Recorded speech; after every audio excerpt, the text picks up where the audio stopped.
Hello friends, आप सभी का बहुत बहुत स्वागत है हमारे channel HP knowledge for you में। दोस्तों बीएड डीएड का सेकंड अलॉटमेंट लिस्ट जारी हो गए हैं, जहां से आपको पता चलेगा कि आपको कौन सा कॉलेज मिला है, आपको एडमिशन के लिए कहां जाना पड़ेगा। अलॉटमेंट लिस्ट जारी हो चुके हैं। सो चलिए आज हम आपको चेक करना सिखाएंगे, जहाँ आप मोबाइल से ही कॉलेज मिले है कि नहीं उसे आप देख पाएंगे, क्योंकि कम नंबर में अब छात्रों को कॉलेज मिल रहा है। तो सबसे पहले आपको अपने मोबाइल में कोई से भी एक ब्राउजर ओपन कर लेना है और यहाँ पर सर्च करना है CGSCRT और आपके सामने अगला पेज कुछ इस प्रकार से आएगा। तो आपको पहले नंबर पे देखने को मिलेगा the officially website of SCRT CG, तो इस पे आपको क्लिक कर देना है और आप दोस्तों फाइनली पहुंच जाएंगे छत्तीसगढ़ SCRT के ऑफिशियली साइट पर, जिसका जो होम पेज है कुछ इस प्रकार से देखने को मिलेगा। फाइनली दावा आपत्ति के पश्चात दूसरा अलॉटमेंट लिस्ट SCRT की ओर से जारी किए गए हैं। जितने भी छात्र छात्राओं ने दावा आपत्ति किए हैं और नहीं किए हैं, उन सभी का अब कॉलेज अलॉटमेंट लिस्ट जारी हो चुके हैं, जहां से आपको पता चलेगा कि आपको एडमिशन के लिए कहां जाना पड़ेगा। तो यहां पर आपको एक ऑप्शन देखने को मिलेगा बीएड डीएड ऑनलाइन काउंसलिंग 2026-27। तो आपको एक वाले ऑप्शन पे यहाँ पर किसी भी क्लिक कर देना है जिसका आपने काउंसलिंग फॉर्म भरे थे। फिर यहाँ पर आपको इस वाले ऑप्शन पे क्लिक करके आगे बढ़ जाना है। फिर दोस्तों यहाँ पर आपसे यहाँ पर कहा जा रहा है कि यहाँ पर देखेंगे round 1 phase 2 second allotment result for DElEd counselling, और ये बीएड काउंसलिंग है। तो आपने जिसके लिए फॉर्म भरे थे वो आप क्लिक कर लीजिए।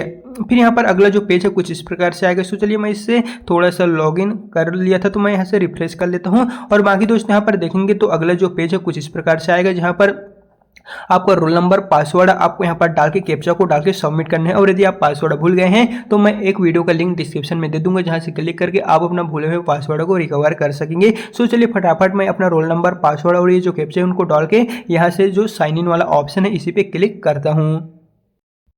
और यहाँ पर अगला ऑप्शन में आ गए हैं रजिस्टर कैंडिडेट साइन इन का। तो यहाँ पर आपको देखने को मिलेगा OTP ऑथेंटिकेशन रिक्वायर्ड। तो आप अपना OTP किस पे मंगवाना चाहते हैं, ईमेल आईडी पे या मोबाइल नंबर पे। तो मैं मोबाइल नंबर से ही मंगवाना चाहता हूँ, तो इस पे क्लिक करता हूँ और सेंड OTP का जो ऑप्शन है इस पे क्लिक करता हूँ और यहाँ पर एक OTP देखने को मिलेगा, उसको डालना है।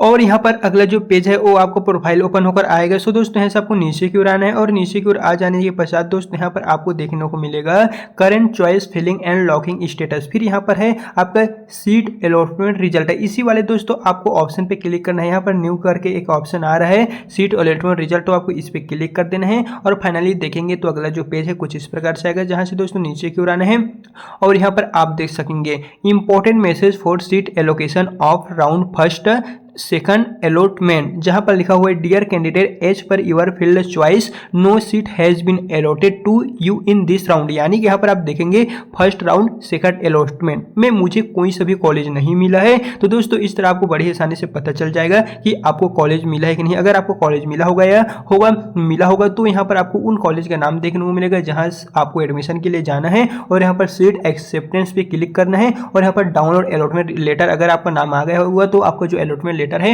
वो डाउनलोड कर लीजिए और आपको एडमिशन के लिए 2 से 3 दिनों का टाइम मिलेगा, तो आप जा सकते हैं। लेकिन अगर आपको ये जो कॉलेज मिला है उसे रिजेक्ट करना है या एक्सेप्ट नहीं करना है, तो उस स्थिति में यहाँ पर आपको ऑप्शन देखने को मिलेगा सीट एक्सेप्टेंस, इस पे आपको क्लिक कर देना है और वहां पर आपको 2 ऑप्शन देखने को मिलेगा। फर्स्ट में यहाँ पर आप देखेंगे no candidate do not accept other seat, यदि आप प्रेजेंट सीट अलॉटमेंट में परिवर्तन चाहते हैं तो एक बार रिजेक्ट का विकल्प चुन सकते हैं। ऐसी स्थिति में आपके द्वारा किए गए अन्य विकल्प के लिए आपके आवेदन पर विचार किया जाएगा, यानी कि ये जो ऑप्शन है वो नो है। अगर आप पहले वाले ऑप्शन को सिलेक्ट करेंगे तो इसका मतलब यह है कि आपका जो अभी कॉलेज है वो रिजेक्ट हो जाएगा और आपको आगामी के लिए यहाँ पर चयन किया जाएगा, यानी कि अभी जो लिस्ट है उनको नो कर दिए जाएंगे। फिर नेक्स्ट है yes candidate accept the seat document verification and reporting to institute and is mandatory in this case, एक बार सीट एक्सेप्ट करने के बाद सीट रिजेक्ट नहीं कर पाएंगे और नेक्स्ट सूची के लिए आपकी आवेदन पर विचार नहीं किया जाएगा, यानी कि ये यस है।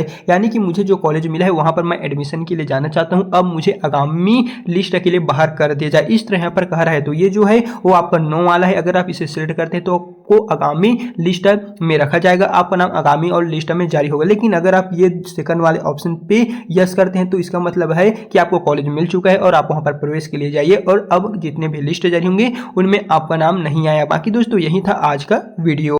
जैसे कि यहाँ पर आप देखेंगे प्रथम चरण की जो द्वितीय सूची है वो 27 अगस्त 2026 को आ गया है और इसमें यदि आप सभी का नाम है तो आपको 27 यानी कि आज से ही लेके 2 सितंबर के बीच कॉलेज में एडमिशन के लिए जाना है, जहाँ पर जो इंपॉर्टेंट डॉक्यूमेंट का फोटो मैंने टेलीग्राम व्हाट्सएप में दे दिया हूँ वही सब लगेगा। उसके पश्चात दोस्तों फाइनल यहाँ पर तृतीय चरण की जो दावापत्ति की लिस्ट है 7 सितंबर को जारी होगा और फाइनल लिस्ट 9 को जारी होगी। इस तरह जितने भी लिस्ट जारी होगी उन सभी की सटीक जानकारी आपको हमारे चैनल के द्वारा दे दिया जाएगा। बाकी किसी भी तरह कुछ भी डाउट है, कुछ भी प्रॉब्लम है तो आप हमें बताइए, हम उसका आपको रिप्लाई दे देंगे। सो चलिए फिर मिलते हैं नेक्स्ट वीडियो के साथ।